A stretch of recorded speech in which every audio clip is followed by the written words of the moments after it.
합시다. 감사는 축복을 만들고 기쁨은 그 축복을 자라나게 합니다. 감사는 축복을 만들고 기쁨은 그 축복을 자라나게 합니다. 오른손 가슴에 얹고요. 감사의 고백드립니다. 예수님은 누구십니까? 예수님은 나의 주님이시요 나의 하나님이십니다. 예수님은 누구십니까? 예수님은 나의 주님이시요 나의 하나님이십니다. 예수님은 누구십니까? 예수님은 나의 주님이시요 나의 하나님이십니다. 아멘. 8월의 축복의 말씀 시작. 내 소유가 다 풍부하게 되리라. 한 번 더요. 시작. 내 소유가 다 풍부하게 되리라. 아멘. 선포된 말씀을 아멘으로 받아서 나의 것으로 삼으시기를 주의 이름으로 축원합니다. 아멘. 이제 오늘 말씀은 구약 성경 레위기 19장 17절에서 18절에 있는 말씀입니다. 너는 내 형제를 마음으로 미워하지 말며 이웃을 인하여 죄를 담지 않도록 그를 반드시 책선하라. 원수를 갚지 말며 동포를 원망하지 말며 이웃 사랑하기를 내 몸과 같이 하라. 나는 여호와니라. 아멘. 17절 시작. 너는 내 형제를 마음으로 미워하지 말며. 할렐루야. 오늘 주신 말씀으로 은혜가 임하실 축원합니다. 이 말씀이 생명의 말씀, 은혜의 말씀, 또 하나님이 나에게 주시는 주의 음성이 되시기를 축원합니다. 아멘. 여러분, 우리는 하나님을 믿고 살아가는 성도이지만 우리에게는 감정이 있습니다. 그래서 내가 원치 않아도 내 감정이 이런 감정이 나오고 저런 감정이 나올 때가 있습니다. 특별히 마음 가운데 미움이라는 마음이 이제 생길 때가 있어요. 그럴 때는 대부분 상처받은 경우가 많습니다. 괜히 미워하는 게 아니에요. 내가 저 사람에게 해준 것 없이 밉다, 그런 경우는 거의 없습니다.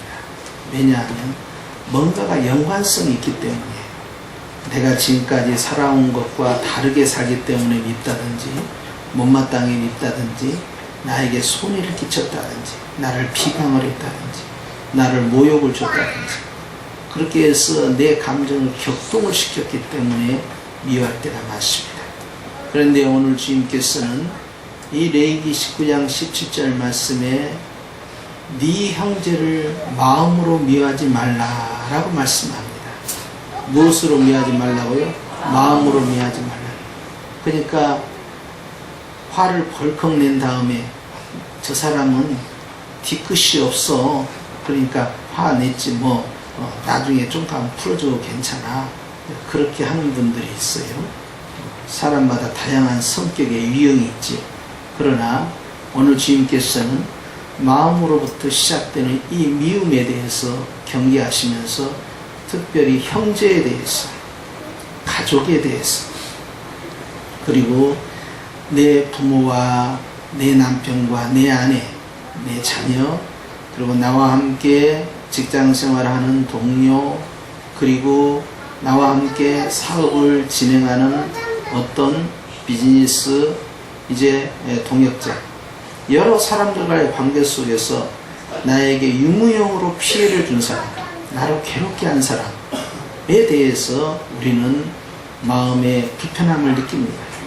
그리고 그 감정은 싹이 트기 시작하는 거예요. 한 번은 아담과 하와가 낳은 큰아들 가인과 그리고 둘째 아들인 이 아벨이 하나님 앞에 제사를 드렸습니다. 그런데 이상하게 아벨이 짐승을 잡아서 그 양으로 하나님께 피제사를 드리고, 가인은 이제 자기가 추수한 곡물을 가지고 예배를 드렸는데, 이것을 주님이 다 받으신 것이 아니라 가인의 제사를 받지 않으시는 거예요. 그리고 아벨의 제사를 받으신 거예요. 히브리서에는 그 이유가 믿음으로 드렸느냐 믿음으로 드리지 않았느냐 하고 그 기준을 가지고 있는데, 가인은 이 광경을 보면서 마음 가운데 화가 난 겁니다. 그리고 이제 마음에 이제 분노가 끓어오르기 시작한 거예요. 하나님에 대해서는 어떻게 할 수 없으니까 이제 동생을 향해서 그 감정을 노골적으로 드러내는 것이죠. 그래서 주님이 네 마음이 어찌 그러냐, 마음에 있는 분을 잘 다스려야 한다 그랬어요. 가인이 알았어요, 뭐 다스리면 될 거 아니에요. 이제 그러고 있다가 가만히 가서는 동생하고 자기하고 있으니까 들판에서 동생을 때려서 죽여버렸습니다. 이것이 최초의 살인이 되고 이것이 최초의 미움의 사건이에요. 정말 불행한 이제 시작이 나타났는데, 하나님과의 관계가 깨지고 에덴 동산에서 이제 퇴출된 아담과 하와의 그 삶 가운데 존재하는 무서운 죄 가운데 하나가 바로 미움입니다. 그리고 그것은 반드시 감정적 분노와 연결되어 있어요. 그리고 그것은 아예 우리에게 아주 본능적으로 자리를 잡아서 나에 대해서 해코지를 한다든지 나에게 손해를 입힌다든지 또 내 마음을 상하게 한다든지 하면은 언제든지 유발될 수 있는 것이 바로 이 감정입니다. 그렇기 때문에 이것을 제어한다는 것은 정말 어려운 문제예요. 화낼만 하니까 화를 내는 것이고 미워할만 하니까 미워하는 거 아니겠어요? 그런데 주님께서는 그걸 못하게 하시는 거예요. 특별히 네가 형제라고 하는 자, 네가 가깝다고 하는 자, 즉 너에게 전에는 잘해줬어, 전에는 친구였어, 가족이었어. 근데 네가 해준 만큼 너에게 잘해주지 않고 오히려 은혜를 배신해서 나에게 손해를 끼친 자, 이 배신감 앞에서 가까이 있는 자들을 통해서 받은 상처에 대해서 네가 미워하지 않을 수 있겠느냐 라고 주님은 우리에게 묻는 것입니다. 오늘 아침에 우리의 마음 가운데 여러 가지 감정이 복합적으로 있지만 내가 미워할 만한 사람인데도 불구하고 주님은 그 미움을 내려놓을 수 있겠느냐 라고 말씀합니다. 특별히 또 물질로 나에게 손해를 끼친 자, 인격적으로 나를 모독한 자, 내가 안 한 말을 했다고 한 자 하면서 나에게 은혜를 저버리고 오히려 배신하는 그러한 사람, 가까운 자에 대해서 네가 미워하지 않을 수 있겠느냐라고 말씀합니다. 그러면서 주님은 18절에 이렇게 말씀합니다. 한번 읽습니다. 시작. 원수를 갚지 말며라고 합니다. 원수는 갚아야죠. 이는 이로, 눈은 눈으로, 피는 피로, 생명은 생명. 원수를 갚아야죠. 원수라는 것은 갚아라고 있는 것입니다. 원수를 안 갚으면 무엇을 갚겠어요? 원수를 갚아야지. 나를 일으키려고. 내가 너를 언젠가는 내가 두고 보라. 내가 지금 힘이 없지만 나중에 힘이 있으면 내가 가만두지 않겠다. 내가 두고두고 나는 뒤끝이 긴 사람이야. 언젠가는 내가 이것을 가만두지 않겠어 하고 마음 가운데 그걸 꽉 품고 있다. 그런데 주님은 그걸 하지 말라는 거예요. 굉장히 힘이 듭니다. 그 다음 말씀해 보니까 시작. 동포를 원망하지 말라라고 말씀. 이놈의 나라에서 내가 더 살아야 되나? 나라가 망했어. 말세야 말세. 그래서 젊은이들도 이걸 헬 조선이라고 하는데 우리나라는 소망이 없어. 다 썩었어. 위정자들도 다 썩고 정치이든 공무이든 교회든 어디 썩지 않은 데가 없고 이건 안 돼 안 돼. 위도 없고 아래도 없고 이건 다 엎어야 돼. 내가 이를 떠나든지 못 살겠어. 동포에 대해서 마음에 저주하는 마음, 원망하는 마음이 있어. 그런데 우리가 그런 괴로운 마음과 불편한 감정을 가지고 예수님을 가만히 쳐다보고 있습니다. 나는 하루에도 수없이 예수님을 배신하고 배반하고 예수님을 수없이 십자가에 못 박거든. 그래서 용서받지 않고는 주님 앞에 설 수 없는 죄인이라는 사실을 내가 깨닫기 시작하는 거예요. 아, 나는 무엇인가? 나에게 상처를 준 자에 대한 그 감정이 내 안에서 끌어오는데 내가 하나님 앞에 상처를 드린 것, 아버지의 마음을 아프게 해드렸던 것에 대해서는 나는 다 잊어버리고 있는 거예요. 그래서 내 고통만이 커 보이고 주님의 마음을 아프게 해드렸던, 성령을 탄식했던 것들은 네 기억에서 사라집니다. 오직 나에게 아픔을 주는 그 사람만이 내 기억에 또렷하겠어. 밥을 먹다가도 화가 나, 차를 마시다가도 화가 나, 세면을 하다가도 화가 나고, 걸어갈 때도 화가 나고, 생각만 해도 화가 나고, 그런 감정이 우리에게 있는 것이 사실이 아닙니까? 그런데 주님께서는 마태복음 5장 20절 말씀에 시작, 내가 너희에게 너희 의가 서기관과 바리새인보다 더 낫지 못하면 결단코 천국에 들어가지 못하리라. 서기관과 바리새인들은 종교적인 사람이고 신앙에 열심을 가진 사람이고 하나님을 잘 섬긴다 자부하는 사람들. 그래서 경건한 유대인의 표상이 서기관과 바리새인입니다. 일평생 그렇게 살아요. 그래 당시에 있어서 서기관과 바리새인은 신앙에 열심을 품은 자의 표상이에요. 그런데 예수님께서는 서기관과 바리새인들에 대해서 강력하게 책망하기 시작합니다. 외식하는 서기관과 바리새인들이 회칠한 무덤과 같은 자들 하면서 주님은 엄격하게 그들을 책망하십니다. 왜냐하면 겉으로는 화려한 옷을 입고 경건한 척하고 삐끗한 척해도 그들의 속마음이 무엇인지를 예수님은 다 보고 계셨기 때문에 그들의 생각이 무엇인지, 그들의 마음이 무엇인지, 그들의 감정 상태가 무엇인지, 그들이 어떤 것을 지향하고 있는지를 알고 있기 때문에 주님은 말씀합니다. 그렇게 겉으로만 번지르르한 서기관과 바리새인들의 그 의보다 네가 더 낫지 아니하며, 믿는 자들이 그보다 더 낫지 아니하며, 하나님을 섬기는 자가 더 낫지 아니하며 결단코 천국 백성이라 할 수 있겠느냐? 그들을 뛰어넘어야 한다. 가령 이와 같다. 21절 시작, 옛사람에게 말한 바 살인치 말라. 누구든지 살인하면 심판을 받게 되리라. 이것은 십계명에 나와 있어. 구약의 백성들에게 주님 말씀했다. 살인하지 말라 했다. 주님, 저는 살인하지 않았습니다. 그런데 주님께서 22절에 이렇게 말씀합니다. 서기관과 바리새인들의 의보다 더 나은 의를 이야기하십니다. 시작, 나는 너희에게 이르노니 형제에게 노하는 자마다 심판을 받게 되고 형제를 대하여 라가라는 자는 공회에 잡히게 되고 미련한 놈이라 하는 자는 지옥불에 들어가게 되고. 누구에게?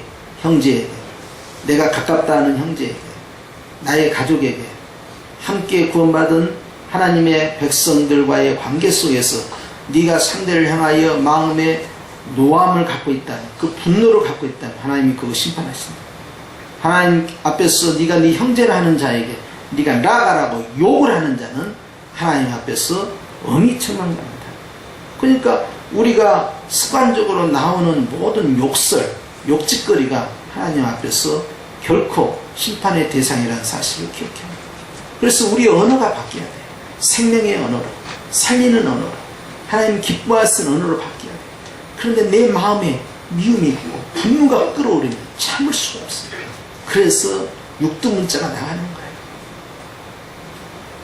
모든 것이 가하나 다 유익한 것은 아닙니다. 누구나 다 욕할 수 있지만 욕하지 않을 뿐이에요. 왜? 주님이 하지 말라 했기 때문에. 세 번째, 주님께서 미련한 놈이라 상대방을 무시하고 멸시하는 자는 지옥불이 들어요. 이거는 크리스찬이 할 수 없는 일이라는 거예요. 크리스찬들은 그렇게 해서는 안 된다는 거예요. 하나님께서 정죄하지 않는데 너는 어찌하여 정죄하느냐. 그렇게 해서는 안 된다. 왜 자꾸 네가 의로운 척하고 깨끗한 척하고 너는 문제가 없는 것처럼 하냐. 주님의 보시기엔 다 도토리 기적인데. 저는 이번에 참 마음 아픈 소식을 들었습니다. 어느 구 어느 동에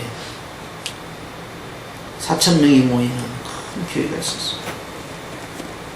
그런데 거기에 이제 후임 담임 목사가 들어왔는데 교회 안에 분열이 시작됐어요. 그 4,000명 된 교회는 불과 몇 년 사이에 지금 400명이 모인다. 400에서 4,000으로 키우는 것은요, 지금 기적이에요. 그런데 4,000에서 400으로 떨어지는 것은 수직. 목동에 어느 교회는 10,000명이 모였어요. 그러나 담임 목사의 실책으로 인해서 그 교회가 분열이 생겼는데 그 교회는 10분의 1인 1,000명도 모이지 않습니다. 무너지는 것은 한순간, 세우는 것은 너무 어려워요. 믿는 크리스찬이 어떻게 하나님 앞에 서 있어야 할 거냐면, 지나고 나면 다 헛되고 헛된 것을, 옳고 그런 문제가 아닙니다. 그죠? 결국 주님 앞에서 다 패배자가 되고 있습니다. 누구를 향한 선악의 구별이 있습니다. 주님은 정의를 뛰어넘습니다. 거기까지 가지 못합니다. 이것이 한국교회의 당면한 문제이고, 수많은 비리와 모순 가운데에서 교회는 무너져 내려가고 있고, 무너져 내린 그 교회 앞에서 성도들은, 교회들은 아파하고 성령님 울고 계시는 것이죠. 교회가 붕되지 않는 것이 아니라 교회 스스로 무너지고 있는 거예요. 주님께서는 로마서 12장 18절 말씀에 이렇게 말씀합니다. 시작. 할 수 있거든 너희로서는 모든 사람으로 더불어 평화하라. 화평하라는 것입니다. 할 수만 있으면 크리스찬이든 논크리스찬이든 아름다운 관계를 유지하라. 19절에 이렇게 말씀합니다. 내 사랑하는 자들아. 누구라고요? 내 사랑하는 자들. 시작. 너희가 친히 원수를 갚지 말고 진노하심에 맡기라. 기록되었으되 원수 갚는 것이 내게 있으니 내가 갚으리라고 주께서 말씀하시니. 주님, 그럴 수 없습니다. 내가 저자는 결코 용서할 수가 없어요. 주님 자꾸 용서하라고 하시는데요, 나 그거 안 되거든요. 제가 그 믿음까지 못 가요. 주님, 내가요 참고 기다리다가 화병이에요. 제가 못 살아요. 저 죽습니다. 내가 가만두지 않겠습니다. 주님, 어떻게 이룰 수가 있습니까? 그럴 때 주님 말씀하세요. 내 사랑하는 아들아, 내 사랑하는 딸아, 네가 하지 마라. 내가 해야 된다. 내가 하게 되면 범죄하겠지만 하나님이 하신 것은 공의가 실현되는 거예요. 그러니까 주님께 그것을 맡기라는 거예요. 왜냐하면 그 분노 안에 뭐가 있습니까? 죄가 같이 따라들어요. 그렇기 때문에 주님께서 바울을 통하여 에베소 교회에 말씀하실 때 분을 해가 지도록 품지 말라는 거예요. 그리고 마귀로 그게 틈타지 못하도록 조심해야 된다. 얼마든지 우리의 감정과 생각을 통하여 사단이 개입해서 들어올 수 있다는 것입니다. 그때 내가 뭘 하겠다라고 하지 말아야 돼요. 심지어는 내 마음에 아픈 상처와 감정조차도 주님께 내려놓고 하나님의 살아계심과 하나님의 역사하심을 기다리라는 거예요. 내 뜻대로가 아니라 주님이 알맞게 잘 처리하실 것입니다. 내가 할 일은 아니라는 거예요. 왜냐하면 나는 심판하는 자가 아니기 때문에 그럽니다. 그 다음 주님이 20절에 시작. 네 원수가 줄이거든 먹이고 목마르거든 마시오라. 그리함으로 네가 숯불을 그 머리에 쌓아놓으리. 주님, 그건 아니죠. 용서까지는 좀 생각해 보겠습니다. 주님께 맡기라 하니까. 뭐 내가 용서 안 하면 뭐 주님이 나를 용서해 주지 않는다면서요. 뭐 우리가 우리의 죄를 뭐 용서해 준 것처럼 우리를 뭐 용서해 주옵소서 했으니까 내가 거기까지는 어떻게 한번 가보겠습니다. 그런데 이건 아니죠. 주님, 원수가 줄이는 것은 지 잘못인데 내가 왜 먹을 걸 줘야 됩니까? 저 녀석이요, 내 돈 다 사기쳐서 가져갔어요. 한 번만 빌려달라고 해서 빌려줬더니 잊어볼 때요. 절대 문제없다고 보증 한번 해달라고 해서 도장 한번 찍었더니 집 날아가 버렸어요. 나는 그렇다 치고 저 자식은 문제입니까? 아니, 그건 아니잖아요. 그런데 지금 제가 어렵다고 해서 제가 먹을 걸 갖다 주고 지가 목마르다고 해서 제가 용돈 줘요? 아니죠. 그건 너무나 무리한 요구예요. 주님, 그건 아니라고 생각합니다. 주님, 너무 나를 이렇게 몰면 안 돼요. 난 지금 진짜인 것 같아. 이거 주님은 하반절에 이렇게 하죠. 시작. 그리함으로 네가 숯불을 그 머리에 쌓아. 뜨거운 숯불을 상대의 머리에 쌓아놓으면 그 사람이 따뜻해, 찜질방 잡았어 이렇게 하겠어요? 아니면 아이고 죽겠네 하겠어요? 그런데 숯불이 다른 숯불이 아니라 네가 선으로 머리에 쌓아주라. 21절 시작. 악에게 지지 말고 선으로 악을 이기라. 이게 과연 가능할까? 주님은 사무엘상 24장 12절 말씀에 이렇게 말씀합니다. 시작. 여호와께서는 나와 왕 사이를 판단하사 나를 위하여 왕에게 보복하시려니와 내 손으로는 왕을 해하지 않겠나요? 아니, 장인어른 왜 그러요? 왜 나를 자꾸 죽이려고 하요? 내가 뭘 잘못했어? 나가서 싸우라고 해서 내가 골리앗과 싸워서 이겼어. 나와서 블레셋 쳐보라고 해서 내가 100번이나 나가서 내가 공격해서 다 이날을 내가 지켜줬어. 왜 그럽니까? 다윗이 화가 날만 하죠. 사울 왕은 스트레스를 받는 거예요. 백성들의 인기가 왕에게 온 것이 아니라 다윗에게 자꾸 가니까 저것이 백성들의 마음을 도적질하는구나. 마치 선조가 이순신을 시기 질투하는 것처럼 저 녀석 가만두면 안 되겠구나 하는 찰나에 악신이 들어왔어요. 귀신이 들어오니까 악한 영이 들어가서 마음과 생각을 씹어놓은 거예요. 그러면서 저 자식을 내가 어떻게 하면 죽일까 구궁이만 가만뒀다가는 내 권력을 뺏어갈 것 같다. 따라서 합시다. 그것도 네 것이 아니다. 처음부터 네 것이 아니었다. 사울 왕은 지끄라고 생각합니다. 내가 이걸 놓치면 안 되지. 내가 어떻게 잡으면 부귀영화인데 이 권력을 내가 절대 놓으면 안 되지. 내 거라고 생각합니다. 그러니까 다윗을 죽이려고 쫓아가요. 다윗은 3번이나 사울 왕 장인을 죽일 수 있었지만 죽이지 않습니다. 그러면서 호소하는 거예요. 여호와께서 나와 왕 사이를 판단하실 것입니다. 누가 옳고 누가 그른지를 나를 위하여 왕에게 보복, 주님이 심판하실 겁니다. 그러나 내 손으로 왕을 해야지 않겠습니다. 이게 경고였어요. 다윗은 조금만 우물했던 이 팔꿈치를 이렇게만 하면 끝나는 거예요, 상황이. 그런데 이걸 10년 동안 도망자의 삶을 사는 거예요. 이렇게만 하면 끝나는 거예요. 그걸 참는 겁니다. 왜? 하나님이 기름 부으셨으니, 주님이 세우셨으니 주님이 피하십시오. 하나님 살아계시지 않습니까? 이 참는 기간이 10년. 그의 청춘이 다 지나. 한 번 가서 목을 치면 끝날 건데 끝까지 참다. 하나님은 다윗의 이런 모습을 보고 계셨어요. 네가 어떻게 하는가 보자. 네가 너의 삶의 주인인가? 내가 너의 주인인가? 네가 결정할 건가? 내가 결정하도록 네가 기다릴 것인가? 네가 나를 하나님으로 주님으로 믿느냐 믿지 않느냐 보고 계신 거예요.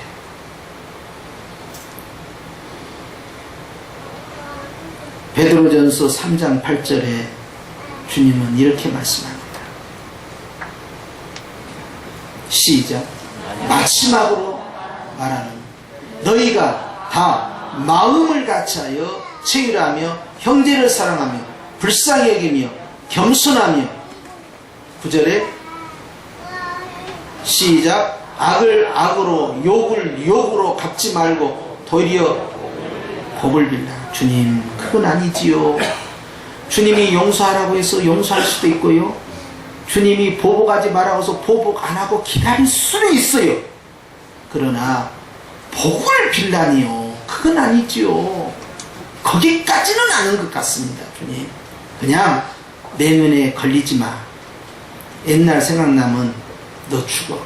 내가 예수님 믿으니까 이 정도야. 그러니까 잊어버리고 살자. 주님, 거기까지는 가능합니다. 그때만 생각하면 이가 갈려야 돼요. 주님, 근데 복을 빌라고요? 주님이 그 다음에 이렇게 말씀해요. 시작. 이를 위하여 너희가 부르심을 입었으니 이는 복을 유업으로 받게 하려 하죠.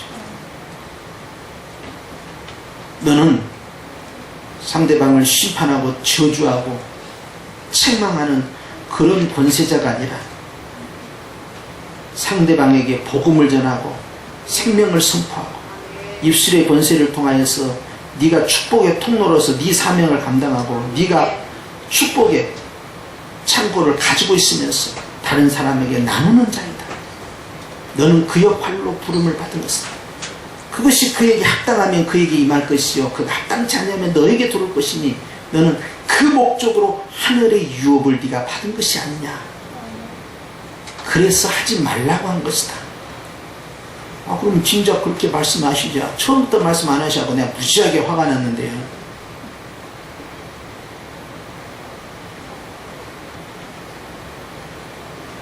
해야겠다는 생각과 정말 해야 된다는 마음과는 너무나 거리가 멀어. 될 듯 하면서 이것이 진정이 안 됩니다. 참아야 되는데 이게 안 됩니다. 주님 말씀하시죠. 그 아픔을 주님께 맡길 수 있겠느냐? 그 사람의 문제를 나에게 맡길 수 있겠느냐? 너는 네가 주님 앞에서 복을 받은 자로서 네가 가지고 있는 것을 그에게 나눌 수 있겠느냐? 그러면 내가 너에게 복을 주리라. 왜냐하면 너도 그와 같이 용서를 받았기 때문이다. 주님은 시편 37편 1절에 이렇게 말씀하십니다. 시작. 악을 행하는 자들 때문에 불평하지 말며 불의를 행하는 자들을 시기하지 말며. 주님은 잠언 20장 22절에 이렇게 말씀하십니다. 시작. 너는 악을 갚겠다 말하지 말고 여호와를 기다리라. 그가 너를, 주님이 네 문제 해결해 주신다. 하나님이 손대야 되는 거야. 24장 29절 시작. 너는 그가 내게 행함같이 나도 그에게 행하여 그 행한 대로, 야 도시락 싸주고 가면서 내가 너 끝까지 내가 가만 안 놔둘 거야. 너 두고 보자. 네 잘된가 못된가. 네가 나를 이렇게 하고 우리 가정을 이렇게 만들고 나에게 피해를 줘? 넌 어디 두고 보자. 라고 그렇게 말하지 말라는 거야. 25장 21절입니다. 시작. 네 원수가 배고파하거든 식물을 먹이고 목말라하거든 물을 마시거라. 같이 네가 가야 된다. 왜냐하면 너도 주님으로부터 그런 사랑을 받았기 때문에.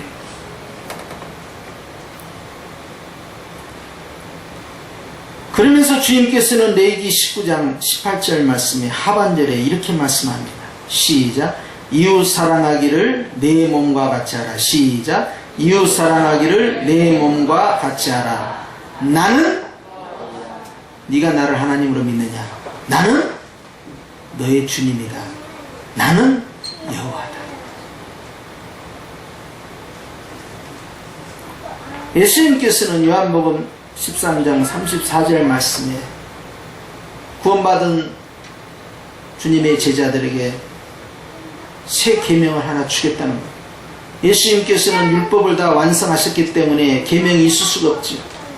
그러나 주님께서는 구원받은 백성들에게 유일한 계명 하나를 남겨놓으셨어요. 그것은 반드시 실천하라는 것이죠. 그것은 니들끼리 사랑하라. 뭐라고요? 니들끼리 사랑하라. 형제라는 자들, 주님을 믿는 성도들, 예수님 믿는 사람이니까 크리스찬이니까 저 사람은 양심적일 거야 하고 내가 가지고 있는 거 다 오픈을 했어요. 내가 가지고 있는 이야기 솔직하게 다 비밀도 이야기해 줬어요. 그리고 사업도 공유하려고 했어요. 그런데 뒤통수 친 거예요. 그런데 그 사람 직분이 장로고 권사고 집사예요. 주님 어떻게 이럴 수가 있습니까? 뭐 저런 인간이 다 있어요. 라고 말하지 말라는 거예요. 너희가 서로 사랑하는 것, 내가 너희를 사랑한 것 같이 그렇게 사랑하는 것. 오늘 본문에는 내 이웃을 네 몸처럼 사랑하면 그것이 새 계명을 지키는 것입니다. 주님께서는 우리가 마음에 있는 깊은 쓴뿌리와 상처로부터 벗어나기를 원하십니다. 하나님께서는 오늘 이 말씀을 통하여 우리의 깊은 곳에 자리 잡고 있는 그 미움과 그 분노와 상처를 치유하기를 원하십니다. 모든 것을 다 아시는 하나님께서 내 억울함과 내가 받은 피해를 주님께서 다 받으시겠으니 맡기라는 것입니다.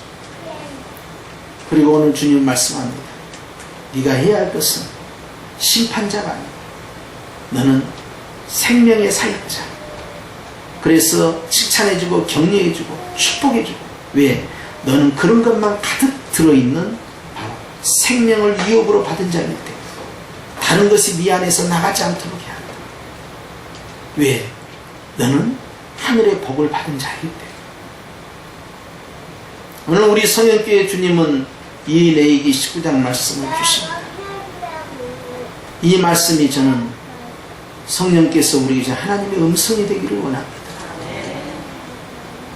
오늘 주님께서 이 말씀 가운데서 우리에게 원하시는 그 깊은 뜻이 무엇인가를 빨리 잡아야 합니다. 주님, 왜 이 말씀을 주셨나이까? 제가 이 말씀을 붙잡고 내 마음 안에 이 말씀을 신비에 새기오니 주여 나를 새롭게 하여 주시옵소서. 내 아픔과 상처, 내 눈물과 고통을 주님 받아주시고 하나님께서 하시는 그 일을 보게 하시고 내가 해야 할 바로 그 일을 하게 하여 주시옵소서. 여러분, 오늘 주님은 죄악을 다스리기를 원하십니다. 복음 안에서 승리하기를 원하십니다. 그렇기 때문에 오늘 예수님의 사랑이 우리에게 다가오는 것입니다. 내가 너희를 사랑한 것 같이 너도 사랑하라. 이것이 바로 주의 말씀이에요. 좌우에 계신 분과 인사하시고 사랑이 최고입니다. 다 함께 기도드리겠습니다. 사랑의 주님, 오늘 우리는 레위기 19장 18절 말씀을 마음에 품습니다. 우리의 마음이 상하고 우리의 감정이 무너져 내릴 때 우리 주님도 함께 슬퍼하셨을 것인데 주님 너무 힘들어서 미워하고 욕하고 원망하고 끌어오는 감정으로 어떻게 하면 상대를 해코지할까, 또 심지어는 상대가 망하기를 바라는 마음도 있었습니다. 그러나 주님은 그것은 주님이 하신 일이니 너는 그렇게 하지 말라 라고 말씀하신 걸 믿고 내가 주님으로부터 얼마만큼 사랑받은 자인가, 얼마만큼 주님이 나를 아끼시는가를 깨닫게 하여 주셨습니다. 하나님이 나에게 주시는 하늘의 복을 나누는 자가 되게 하옵소서. 축복의 통로로 여전히 우리를 사용하여 주시옵소서. 주님, 주님께 다 맡깁니다. 상한 마음과 감정을 주님 받아주시옵소서. 살아계신 하나님께서 역사하시고 친히 모든 문제 가운데 판단하실 줄 압니다. 억울하고 분해도 내 마음 가운데 있는 모든 것들이 주님 앞에서 다 내려놓고 내 영혼이 오직 주님을 찬양하며 하나님께서 원하시는 축복자의 삶의 자리에 여전히 머물러 있는 우리 모두가 되게 하여 주시고 입술 가운데에서는 감사와 기쁨만이 충만히 채워지게 하여 주시옵소서. 예수님 이름으로 축복하고 기도하옵나이다. 아멘.